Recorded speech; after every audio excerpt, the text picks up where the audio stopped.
When we're talking about standard positioning, it's really important again to remember that it's all about the positioning of points. Okay, it's positioning of points on a circle, so the quadrant which it's in is really important. So a good rule of thumb to be able to follow is that whenever we're dealing with sine, we're talking about vertical positioning or y coordinates. And when we're talking about cos, we're talking about horizontal positioning or x coordinates.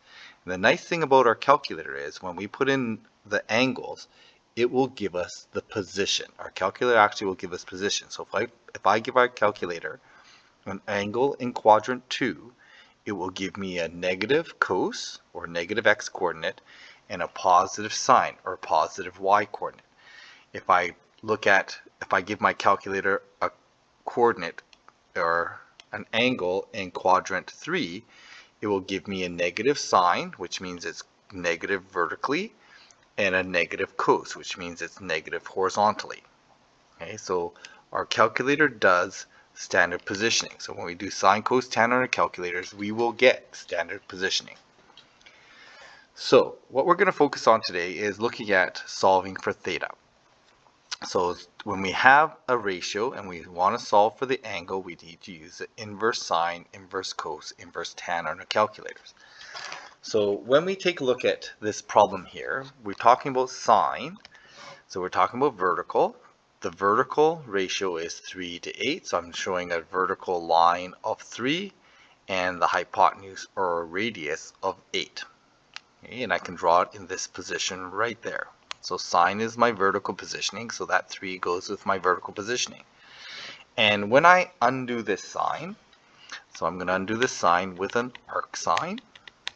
So arc sine 3 over 8. And my calculator, when I type that into my calculator, arc sine 3 divided by 8, it gives me an angle. It returns the angle theta, and that theta angle is 22.02 degrees. And so that angle there that I see in quadrant 1, this angle in quadrant 1, that looks about 22.202 degrees. And I'm going to call that theta 1. And this is from my calculator. Now this is not the only position that gives me the same ratio of 3 to 8. Or positive 3 for y and 8 for the radius. Because I can get a point right here. And this also has a vertical positioning of 3 with a radius of 8. And so this position, I need to make sure I can find that position, because there is another position or another angle that gets me the same y positioning of 3 up. And so my calculator never gives me that other angle.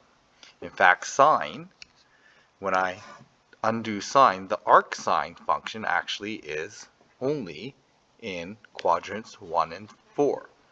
I only get angles in quadrants 1 and 4. So the angles that I need in quadrants 2 and 3, I have to infer from the symmetry. So when I do the symmetry, I can fold it along that vertical line. So if I fold along that line, I'm going to get this mirror image on this side. And I can get that theta 2, and I'm going to just highlight theta 2 here in orange. If I want to find out the positioning of that angle, I can just go backwards my theta 1 angle from 180 degrees. So theta 2